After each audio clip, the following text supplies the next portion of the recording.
guys, it's Bottomly from Sweden, and in today's video we are going to be taking a look at the alleged CS2 or CSGO killers, what happened to those games, if they managed to kill CS, spoiler, they didn't, and how those other games are doing today compared to CS. Now, everyone knows CS2 was doing pretty poorly in the beginning, CSGO was doing good towards the end, but when CS2 was released, things did not turn out, I think, the way Valve hoped. CS just this year broke the all-time record peak players, which is 1.8 million. So obviously, CS is not dead. But there have been a lot of games that have kind of gotten the reputation of being the next CS2 killer. And the first one we're gonna start off with is, of course, Valorant. Now, Valorant is arguably the biggest alleged CS2 killer that we've ever had, and I think that we ever will have, just because of the hype that surrounded it and the fact that it came from Riot, which is a huge company. I was actually invited to the closed beta playtest, which was supposed to take place in Barcelona for a real-life event. Now, I can't share too many details about that event, because I had to sign a bunch of NDAs, and I'm not gonna get sued for a bum-ass Anomaly 3 video. But this event didn't happen because of COVID, so it happened online, which is, hey, even nicer for me, because I don't have to go to an event. But the cool thing is, everyone who was invited there actually got beta access drops enabled on their Twitch channels, and thankfully I was invited there, so I got drops, and that also made me have 125,000 viewers on Twitch, which is stupid. Huge thank you to Valorant though, because I was invited to this beta and some early events. They actually sent me some real-life merch and packages. I'm not sure how rare they are, but I haven't seen many people with these items, but it's cool because CS have never ever sent me anything. Now, for the similarities between Valorant and CS, it's a 5v5 shooter just like CS. Valorant has ranks based on a visually displayed elo system, which is something Valve has now implemented with Premiere. But Valorant used to be very similar to CS when it released, and their dev team was very adamant about the abilities in Valorant not actually being used always to kill people, but rather as accessories to help you, sort of like flashbangs or smokes in CS. Obviously, that doesn't seem to be the case anymore, because right now I've seen some Valorant gameplay and it seems everyone is just killing each other with their abilities. Next is skins. I want to compare skins because for me in CS, obviously skins are very important. That's how I got very into CS. I started trading. That's how I started my YouTube channel. Valorant skins, however, are structured just like Fortnite skins. They're all displayed in a store that's rotating their inventory and you just buy them straight up. There's no cases, there's no risky business. It's just you buy them if you want them. And the skins are of course not tradable. So therefore, spending money on Valorant skins is arguably worse than CS because you can never get your money back. However, Valorant skins has the perk of being much cheaper than CS skins. You can buy a whole bundle of 3, 4, 5, 6 skins for maybe $100. Meanwhile, in CS, to get a Karambit, you need to fork out like $1,000 or more. I am, however, very happy that CS does the same sort of skins that they've been doing since day one. They don't add crazy animation. If a skin is on a gun, it's the same model, it's just different colors, right? Because Valorant skins are fucking crazy. This AK, for example, looks like tree, and this one like a dragon, and then this one just has a huge hole in the middle for no reason. The skins all look so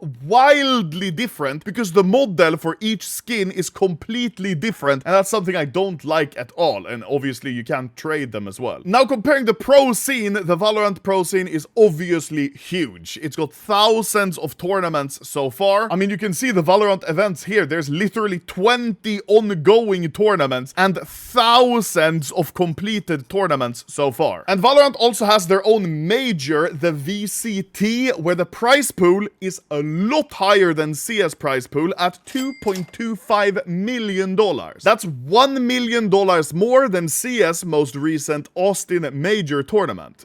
Obviously, if we include sticker sales, CS pros earn way more than Valorant pros, I'm pretty sure. But for the prize pool, which is the fun part of being a viewer of a tournament, seeing your favorite team win that huge prize pool, that's always more fun. But CS, the prize pool, it's always pretty low compared to many other games. And viewer counts for tournaments can be hard to find data on. I found this one, but this says it's from 2020 to 2024. But no matter what, you can see that CS still has quite a lot more viewership and airtime hours viewers than Valorant. But if we compare the amount of airtime hours to watch hours, Valorant actually looks a little better, dare I say. And these statistics are excluding the Chinese live streams, and as you know, CS is pretty big in China, and I bet Valorant is as well. Now, for the final conclusion, how is Valorant doing today and the player count? Is it good? I mean, yeah, no surprise, Valorant is doing really well. It's got around 17 million monthly active players, and you can't really compare CS2 numbers and Valorant numbers. That's because all the stats CS relies on are about average concurrent players. Meanwhile, Valorant shows their total monthly players. So Valorant, CS2 killer, didn't kill CS, but is still doing really good. Next game is a game that is a CS2 killer that is not doing so good, and I'm talking about Shroud's Spectre Divide. Strap in, because it is a rough story. Strap in. Strap on.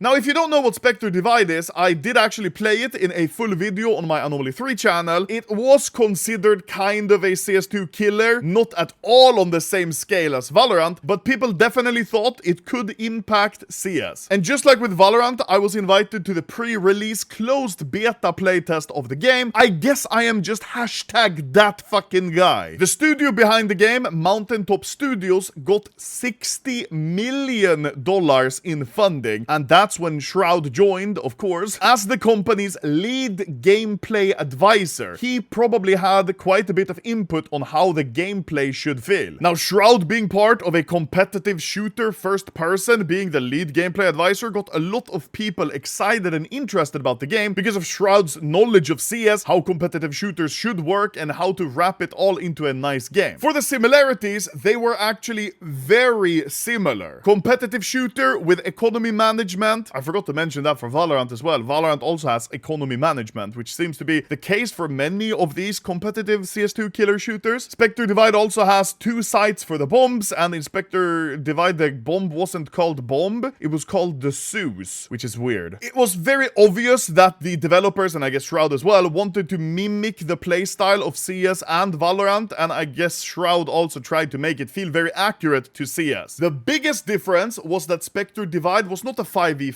it was a 3v3, but each player had 2 lives, which is a very weird concept. You could basically position your other character for flanks or for defuses, whatever. It was a very cool concept, actually, I'm not gonna lie, and it was fun to play. For the skins in Spectre Divide, however, I won't lie, there were some really good and really bad things about the skins. The bad thing, in my opinion, is that even in the early pre-release version that we were allowed to playtest, there were skins that were purchasable, and they were talking about skins in the presentation of the game and everything. I think this just shows that the developers are too focused about implementing microtransactions and like profiting from skins before the game has even established itself. Now, for the pro scene of Spectre Divide, I won't lie, it's not looking great. The only actual tournament I could find was the Community Invitational with players like Shroud and Tense. Of course, I mean, Shroud fucking owned the game. The prize pool was apparently $5,000 divided between the teams, which, you know, for a competitive shooter like this, that's not the craziest prize pool. And how is it doing today with the player count and the game overall? Well, it's not doing fucking great at all because it shut down. The developers, Mountaintop Studios, their entire studio also shut down. So there quite literally isn't anything to do with the game anymore. You can't play it. Like, look on Steam, Spectre Divide is no longer available on the Steam store. So yeah, you know, Spectre Divide, $60 million into a game and then just... Oh, now, am I surprised the game shut down? No, that was my literal prediction because it just wasn't too unique to establish itself, I guess. However, did I think it was fun to play? Yes, it was pretty decent. This whole thing with having an extra life and swapping between them, it was a cool concept. Now, next CS2 killer isn't really a CS2 killer. Fortnite Ballistic. Obviously, it's nowhere near a CS2 killer. It's just a fun game mode they have, which is a 5v5, I think, competitive shooter in Fortnite. And obviously, it was never gonna actually impact CS, but maybe the opposite. Kids playing Fortnite, playing that ballistic game mode, and then thinking to themselves, hey, this is fun, I'm pretty good at it. Maybe I should take it to the next level and actually play CS or Valorant or something. Next game, I'll go over a little more brief. It's Rainbow Six Siege. Now, Rainbow Six Siege might not be the first game you think about when you think CS2 killer, but when Rainbow Six Siege released, there were actually some concerns about it impacting CS, especially especially since back then CSGO was kind of a new game, I think 2 years old, it actually caused a little bit of concern back in the day. Now, I've never actually played Rainbow Six much at all myself, so I'll be very brief because I don't know that much about the game. The one thing I wanted to mention, however, is the skins. Rainbow Six tweeted this: July 30th, the sacred flames await, the imprisoned dragon awakens, and this is the skin.